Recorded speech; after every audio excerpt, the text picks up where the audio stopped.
Perfect. Okay. Well, hello, everybody. My name is Chris Kennedy. I am a customer success manager here at Case IQ. I use he, him pronouns, and I'm very happy and very honored to be joined by a couple of our clients with GE Vernova. We've got Ryan Dale and Michelle Gennard who have joined us just to have a little bit of a fireside chat, if you will, about their experience with Case IQ and kind of what sparked the need and the desire to explore us as a case management software platform for their organization. Hello, Ryan. Hello, Michelle. Thank you so much for joining me today. Thanks for having us.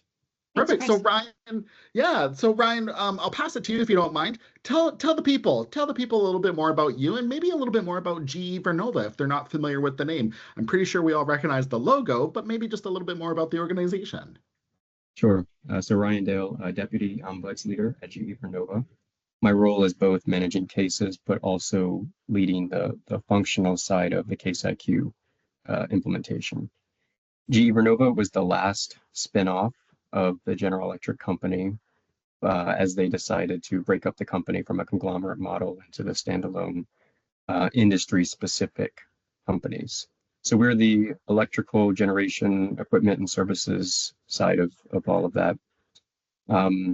I've been with GE about 8 years, and we've all been with GE Vernova since April 2nd, 2024, when we spun off from General Electric. Michelle, do you want to do an intro? Absolutely. Thank you. So my name is Michelle Gennard. I am the Global Ombuds Leader for GE Vernova, and we lead the open reporting program, so to speak. A lot of people say ombuds, what does that mean? It's our open reporting program, right? It's the core of our integrity program. So we want to make sure that our employees, our customers, our communities, right, feel that they can raise concerns. And then once those concerns are raised, we can address them properly. Perfect. Well, thank you so much for that little bit of history and a little bit more about each of you individually. Fantastic to know that. Thank you so much. And like I said, we kind of wanted to just have this conversation about, what really happened at GE Vernova that kind of caused you to start thinking about a better approach to case management, and kind of what factors you were considering when you were looking for that solution, and what kind of pointed you in the direction of Case IQ and stuff like that. So if it's okay, I'm going to kind of leave you with those kind of probing questions to start off with, but I would love to hear more about your process of how you came about to using Case IQ and what it's been like since then. And I'm just going to kind of sit here and enjoy this conversation, if you don't mind sharing more about your journey with us. Sure. Yep. Happy to. So I think there were two big buckets on why we were even looking for a solution in the first place, right? One bucket we had no control over. We were spinning off from General Electric, so we couldn't use the old system after a certain date, right? The other bucket, that's all the bullet points on the pain points with the old system, right? So the old system, the world we were coming from, like most companies, it was an homegrown, in-house developed custom software development, right? It had been worked across, I think, 20 something years and developed to fit and tailored to the process that the team had built over that time period. But because it's in-house and because there's a development team behind it, all of the development cycle pain points come to fruition, right? If we want to make a change, we have to go through the whole, waterfall development cycle, right? Obviously, there's limited resources for fixing things like bugs or glitches. If one business or one piece of the business wants to make a change, there's kind of a competition to figure out who's going to be able to make the final call and making that change, and then it's got to go through that development cycle. All of the data and all of the reporting, I say probably 90% plus, happened outside of the tool. We used a different dashboard set up to work with the data. It wasn't actually in the tool itself. And I think when we were starting to look for other systems, there were really three big things we were looking for. One is case management, right? You need to be robust, modern, flexible case management. We were looking for a hotline. We did not have that before. And then the third thing is reporting. we really wanted to make a step change in our reporting capabilities and kind of usher in that next generation of what we can do with the data in this program. So on the first piece, the case management, we started going through the Case IQ demos and talking to the references, the other customers, and starting to see it ourselves. And we saw how configurable it was. Not just that it's configurable, but that it's configurable potentially by a functional person. And it doesn't require a degree in information technology to figure out how to configure the application for the most part. So that flexibility was really important to us because we're looking for a SaaS tool. We're looking for a cloud tool that we could abstract away database management and coding and the technical stuff, and we could focus on, let's configure a usable platform, manage it more on the functional side, and free up our resources to focus more on that value add work. We thought the platform was user-friendly and modern. We built a small team that would look at all the demos and watch all the, talk to all the other vendors during the RFP process. And consistent feedback on the Case IQ platform was that it looks usable, it looks nice, it's modern, it's a world of, it's very different than our previous tool that again was built 20-something years ago and looked like it. So that configurability and that modern, robust case management was very high on the list. The second thing we mentioned was the hotline. Again, that was brand new for us. In the past, we only had a phone number that you could call and just leave a voicemail. No one, you couldn't talk to anyone. It was only a US number. I think we had a US, maybe a global number. We didn't have the option of the local numbers in country, dedicated phone lines with a human answering the phone call, even potentially in the same local language. So that was brand new for us. It was a big selling point, something we knew we wanted in whatever solution we were going to go with. And the fact that Case IQ had an option in the product in the package was a big part of our decision. And then that third one with the reporting side and the analytics and the data, again, there's this.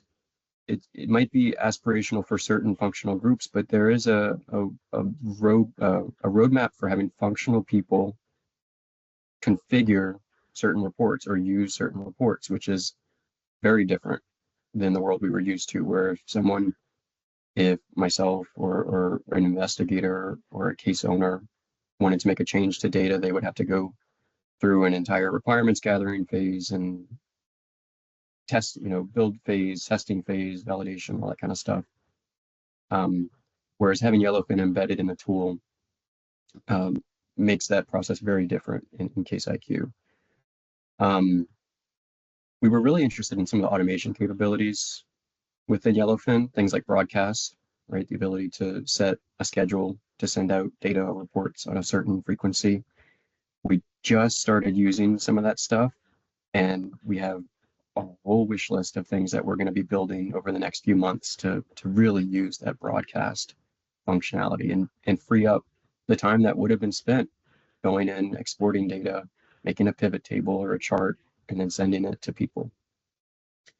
And then we see a lot of runway for more advanced analytics, whether it's stuff that happens directly in Yellowfin or it's just Yellowfin making the space and the time for us to do advanced analytics.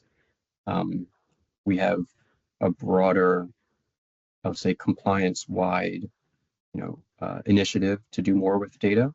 So this is about more than Ombuds. It's about more than open reporting. It's about more than the program that we're managing here. There's a broader use case for bringing in the next generation of data analytics, and this is going to be kind of leading the charge in that broader initiative in the space using Yellowfin embedded within Case IQ. And just to quickly clarify for folks that are listening or watching to this as well, Ryan, Yellowfin, that's our third party reporting platform that is integrated and Case IQ uses directly, right? Absolutely. Yep. Embedded in the tool, uses all the data that's in the tool, all the access carries over. So it just makes it very quick and easy. It doesn't feel like a separate tool. It just feels like a different interface for Case IQ to use all the same data in the same way. Nice. So I think that for me, that's, where we were coming from. That's why we picked Case IQ. Michelle, is there anything you would add on where we're coming from, why we picked Case IQ? No, I mean, I think you hit all of the key points really well. And also, for people considering this, and the hotline piece is, regulatory changes, right?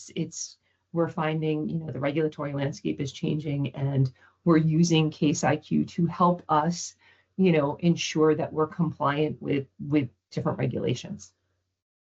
And Michelle, I wanted to actually jump in, as GE Vernova's global ombuds leader, Hotline, obviously that would have probably been something that really stood out for you and your team as a real need, especially in this current kind of landscape that, we're all Absolutely. going through.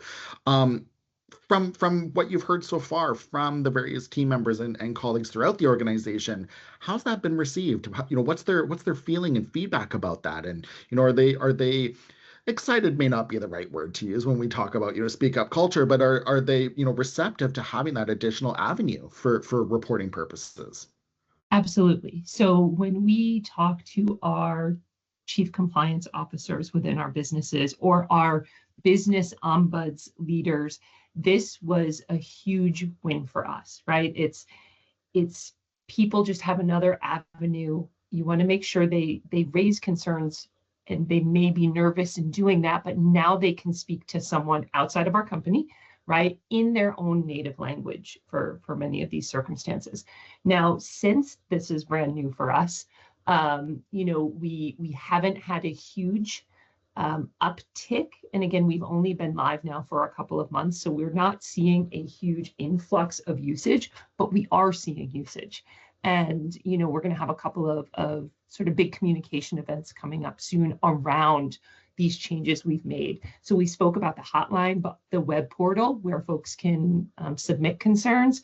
We also, had the ability to have that translated into other languages as well. So big splash coming soon with communications. And I expect we will see the numbers start to increase. The usage will start to increase there. That's awesome. That's fantastic. I know so many folks are they're usually apprehensive, but we don't want to see the cases come up. That means bad things. No, that means that we're able to make those changes and make those improvements to processes and policies and procedures and just the general culture within an organization as well, right? So having an additional avenue like a hotline, amazing opportunity for folks. I really glad that you folks are utilizing that for your team and for your global team as well, especially being able to have that comfort and that confidence as well to communicate with somebody in a native language. That's a big game changer for folks as well, right? And really helps elevate their level that they're reporting as well. So that's great. Thanks, Michelle. Yeah. I think Michelle reminded me about the portal, the two-way anonymous communication. It wasn't really a criteria for us because we didn't know it was a thing until we saw Case IQ and we said, wow, that's really cool. We could see people using this because in the past we didn't have a way, unless someone created a fake email and emailed back and forth, right? There was no way for them to track it, updates on their case, provide more information, answer questions from our investigators while still remaining anonymous. So that was a big win for us. And that was so far it seems to be heavily used. We're seeing a lot of people using the portal, whereas before it might have been completely anonymous. We had absolutely no way to get in touch with them, and the investigation would potentially be limited because the information is limited coming from the concern raiser. But now that people are leveraging that two-way anonymous communication mechanism, we're able to get anonymous concerns, but still investigate them just as thoroughly as investigations that are not anonymous. Yeah. And I think it goes to, we need to be able to meet our employees where they are, right? This is a hard thing to do. Raising your hand in, reporting something you think may be wrong, or, you know is wrong, or even just having a question, it helps build, a better integrity culture for us, right? So if an employee feels safer not using their name, but still raises the concern, that's great. Eventually, we'd love to see everybody use their name, right, and share their name, but this helps us sleep better at night knowing employees are using it, and maybe we're getting things reported now that weren't reported before because we didn't have that option. And I'm willing to bet even from the employee standpoint as well, they're looking at it as, great, they can have a level of anonymity in there, that's awesome, but there's still that elevated level of accountability, that they can receive those updates and kind of nudge and find out what is happening with this, where before, when you submit it strictly as 100% anonymous, maybe they just kind of felt you were sending it off to the abyss, right? Like, was Right. anybody getting this? Was anybody actioning this? Having that portal, that two-way portal, provides a little bit more accountability for both sides, which I think also, Michelle, maybe you can agree, really helps contribute to, building that trust, building that culture of safe speak up culture within the organization. So that's great. Okay. I'd love to know, kind of what's next for your team. I know, Ryan, you mentioned, reporting and really making that much more robust, that sort of thing. But where do you want to take your program, and how can Case IQ kind of help with that? Reporting is definitely a big element of it.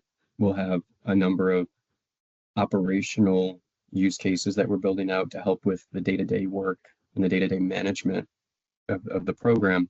We'll have the analytical side of things, that it's more about the risk analysis and proactive decision making, and even investments and training or site visits or compliance resources, things like that. So lots to do on the reporting side. But outside of that, when we're thinking about Case IQ and the system, there's a lot we can do. We're just scratching the surface with the automation kind of capabilities, the rule capabilities, the ability to bake in some of our processes that were never in a system. They were always kind of tribal knowledge, or they were very geographic specific requirements that there's no chance you can remember every country's individual requirements in your head. There's a chance for us to bake some of that into the tool and kind of operationalize some of that. So Michelle had brought up some of the regulatory changes, as things like the EU whistleblower directive has, is built out in certain countries, come up with their requirements. We're planning to implement some of that stuff, whether it's automated rules or it's reminders or it's, different ways of capturing it within the tool, so that we're spending less time on trying to figure out what the requirements are, and we're just letting the tool kind of guide the day-to-day work, operationalize it in the workflow. So there's a lot we're going to do there. There's more we can do on using some of the really cool functionality in Case IQ, like how you can view your cases, the grid functionality, the views that you can save. Those are still new to our users. It's not something we had in our old system. So there's, again, think of it as I come in the morning, I open up my laptop, and the first few things that I do, we're going to be able to standardize some of that stuff and get some real operational efficiencies using out of the box capabilities that Case IQ provides. We're just figuring out, the best way for each persona, right? The investigator has their set of things that they use. Ombuds and case owners will have theirs. So using some of these out of the box functions, the automation, the rules. We're excited about the flexibility with notifications. That was another pain point in the past, was similar to most systems. There's too many of them, and they become noise, and they're not helpful. So on the Case IQ side, we're able to tailor exactly what notifications we want, when do we want them, and then even allow users to subscribe or unsubscribe from certain notifications as they see fit. So lots to do. We're going to be doing a process improvement workout for anyone familiar with the lean methodology. It's a Kaizen, right? It just means continuous improvement. But we're getting together in a room for a week, focus on the process. We're going to come up with a bunch of improvements, and then we're going to be implementing a lot of this stuff in Case IQ to, again, operationalize it and really build it into the workflow in the tool that people use every day to their job. And Michelle, I'll put you on the spot, I guess, a little bit. My apologies, and bear with me here for a hot second. But I'd be curious to know from you, and especially from an ombuds kind of standpoint as well, what would be 3 tips that you would provide to another organization to just kind of assist them in setting up a similar system? What are 3 tips that you would want to call out?